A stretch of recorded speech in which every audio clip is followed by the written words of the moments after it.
Hello everybody and welcome to this brand new vlog indie zombie review. Today I'm going to be talking about Pangeon, as I think it's called. This is a first-person style RPG, light RPG that I played for over an hour on the Switch, and these are my thoughts.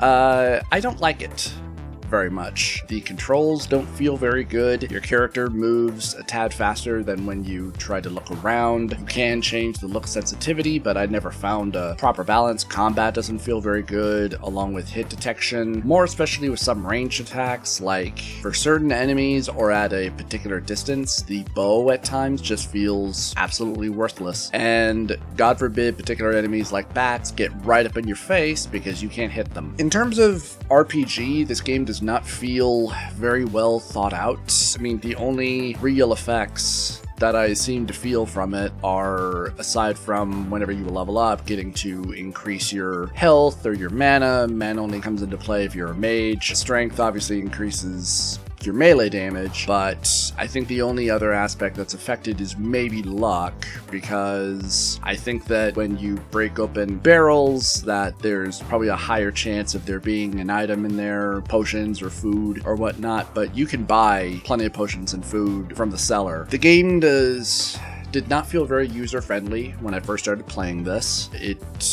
didn't really bother to tell me how to go into my inventory, how to equip anything, how to look at stats for any weapons or items, what certain things did, or oftentimes what they were. Though, I mean, it's pretty easy to obviously figure out, like, oh, like this red bottle is a red potion and, is a healing potion, and this blue bottle is obviously a mana potion. But the fact that you start off and don't have anything equipped, like, first battle I went into, I didn't have any weapons or anything, so I was wondering, why can't I attack? And I immediately died. I played through this game 2 different times. First time as a warrior, second time as a mage. Not much of a huge difference other than you start off with a magical staff. I mean, either way you have a ranged weapon, a bow or a staff that fires little projectiles, but it uses up your mana. And obviously your melee attack is much weaker. Let me just also say that the fact that when I played through as a mage, that the mage was still allowed to wear metal armor when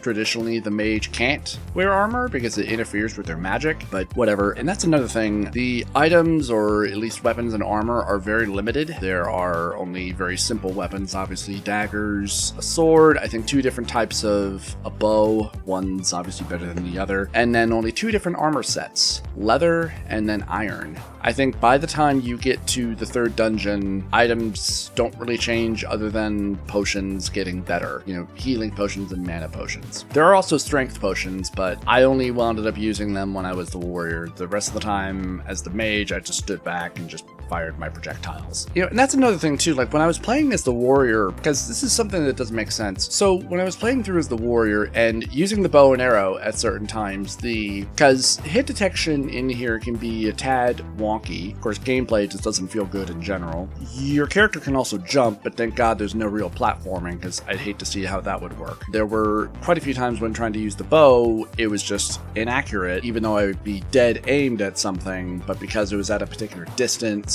or who knows what, I just couldn't hit it. Whereas at least, thankfully, as the mage, I could still hit something with my magical projectile. Level progression doesn't feel very interesting, other than increasing your hit points, mana, obviously, if you're a mage, strength obviously affects your melee damage. Luck, I think, only affects when you crack open barrels and maybe they'll drop an item, be it a healing potion or food. Combat doesn't feel very good. Thankfully, it's pretty simple for any other simple enemy other than bats. If you just walk up, back away, walk up, back away, attack, back away, they really can't hit you. Even better if you're at a distance, except for if you're fighting mages or anything that throws projectiles. At least enemy variety changes as the levels go on. Level design feels not very well thought out, as everything just kind of leads all back into one place. How one room will have 3 different doors to enter from. There was one trap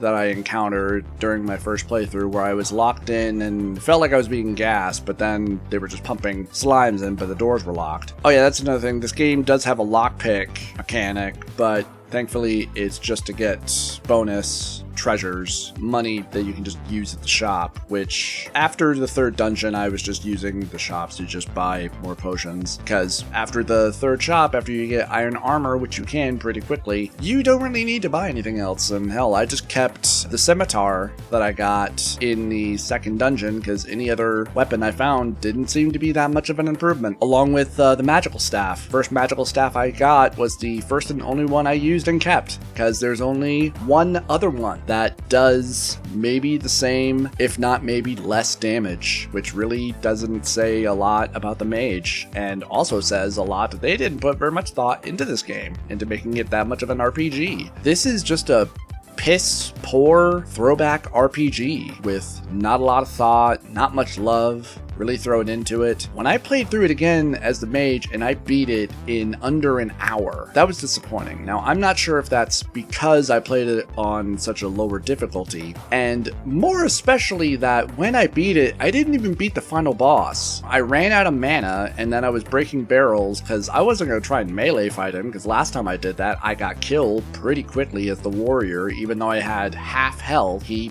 suddenly killed me in one hit. So I was running around and trying to look for mana potions, and I wondered if the game would let me go through the door anyway, and it did. I have no problem with the graphics, but it doesn't feel good to play. It wasn't fun. It wasn't particularly challenging. It was more or less just kind of boring, actually. And at one point, I thought the game was going to completely crash, where I believe at the 3rd boss fight, there was just so much going on that the game really began to slow down, but it did pick up, thankfully, and keep playing. But this is not a good game at all. I'm glad I didn't spend any actual money on it, that I, had credit from my birthday for it, but man, I wish I'd spent on something better. If you want a better first-person RPG game that's a lot of fun and plays really good, go play Project Warlock.